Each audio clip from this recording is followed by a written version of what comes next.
Venons-en à un épisode sanglant de l'histoire de France assez peu connu, celui des tirailleurs exécutés le 1er décembre 1944 au camp de Tiaroy au Sénégal, sur ordre de l'armée française qu'ils avaient pourtant servi.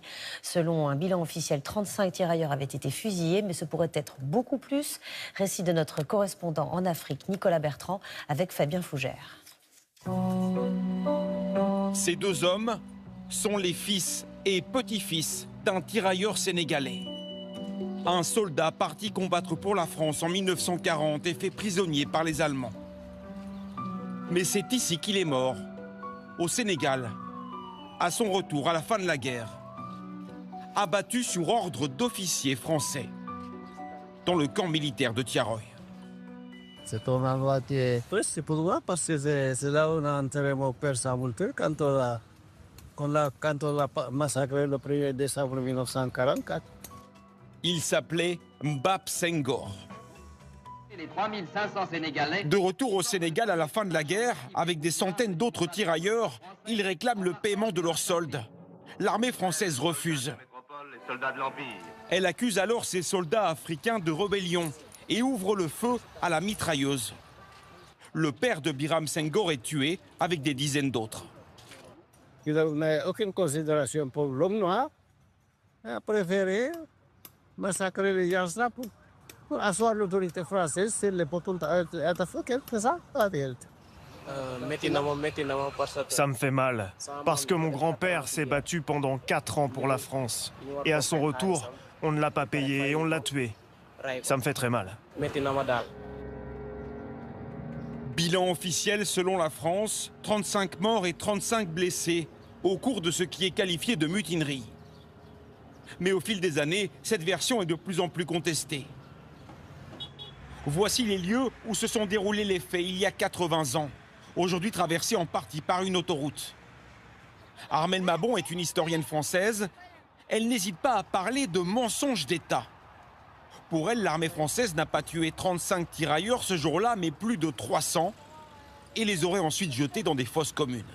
C'est vers ce lieu-là qu'il y a les fosses communes de ceux qui ont été assassinés le 1er décembre 1944, sachant que l'endroit où il y a eu le massacre, il est juste derrière là. Armelle Mabon a lancé plusieurs procédures judiciaires contre le ministère des Armées pour réclamer un accès total aux archives de Tiaroy. Mais elle souhaite que la France aille encore plus loin. Il faut que la France demande l'autorisation au Sénégal pour faire des fouilles avec des moyens techniques que la France possède, et puis pour essayer de voir et faire la lumière sur le nombre de corps qu'il y a ici, quoi. C'est une vaste supercherie mémorielle qui dure maintenant depuis 80 ans. Un premier pas a été fait par le ministère français des Armées il y a 4 mois. 6 tirailleurs assassinés à Tiaroy ont été reconnus morts pour la France dans des courriers adressés à leurs familles. Une mention honorifique qui pourrait ouvrir la voie à des compensations financières. Le président français Emmanuel Macron avait été invité à participer aux commémorations ce dimanche, 80 ans après le drame de Tiaroy. Finalement, il ne viendra pas. C'est le ministre des Affaires étrangères, Jean-Noël Barrot, qui représentera la France. Emmanuel Macron n'assistera pas aux commémorations des 80 ans de Tiaroy, mais il a envoyé une lettre au président du Sénégal, Bassirou Diomaye Faye, qui a accordé une interview exclusive à Nicolas Bertrand, Kylian Lebouquin et Fabien Fougère. On écoute. Bonjour Monsieur le Président. Est-ce que vous attendez des excuses officielles de la part de la France qui n'a jamais vraiment reconnu sa responsabilité dans ce drame? Naturellement, on n'en est pas encore à l'exercice d'excuses, mais je dois vous révéler que j'ai reçu aujourd'hui une lettre du président Macron dans laquelle il reconnaît que ce fut en effet un massacre.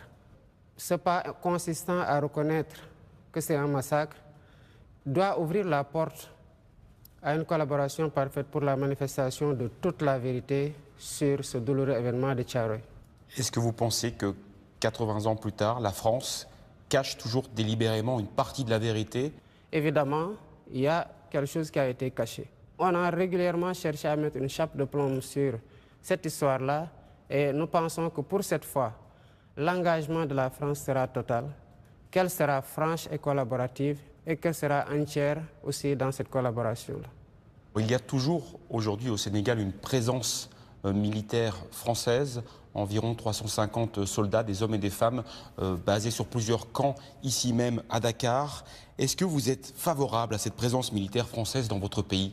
Est-ce qu'en tant que Français, vous envisagez de nous voir dans votre pays avec des chars ou avec des véhicules militaires, des militaires sénégalais avec les tenues sénégalaises, comme ça parce que sur le plan historique, la France a esclavagisé, a colonisé et est restée. Évidemment, je pense que quand vous inversez un peu les rôles, vous concevrez très mal qu'une autre armée, la Chine, la Russie, le Sénégal ou n'importe quel autre pays puisse avoir une base militaire en France. Donc les soldats français doivent partir? Il n'y a pas encore de délai de rigueur par rapport à ça. Et si ça doit être fait, cela sera dit aux autorités françaises qui en auront la primeur et suivant les calendriers établis. Voilà pour cette interview du président sénégalais.